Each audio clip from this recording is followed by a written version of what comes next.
If you're a pickle lover like me, you have to try these dill pickle tofu bites. They're infused with a perfect amount of dill pickle flavor and they're perfectly crispy.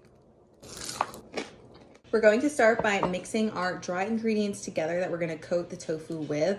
I like to use cornstarch, about half a cup. This will make the tofu extra crispy. I'm also adding garlic powder, dried dill, and a teaspoon of salt. Whisk this up until it's evenly combined and set aside. You're going to take 2 blocks of pressed tofu. I used my tofu press, but you could also drain the tofu, cover it with a towel and a heavy object like a cookbook, and let it sit for 20 to 30 minutes too. You can cut your tofu, but for this recipe, I highly recommend tearing it. When you tear your tofu, it gets these really jagged edges, which the cornstarch is gonna stick to and make them even more crispy and kind of nugget-like. I like to rip my tofu into half a few times and then to rip that into bite-sized pieces and plop them all in a bowl. The tofu bites don't have to be exactly the same size, but you want them roughly about this. So now we're going to season our tofu with wet ingredients. We're going to add 1/4 cup of dill pickle brine to our tofu, along with 2 tablespoons of avocado oil, and use a spatula to mix this well. The key to mixing is to scrape your spatula around the edges of the bowl and sort of fold inwards.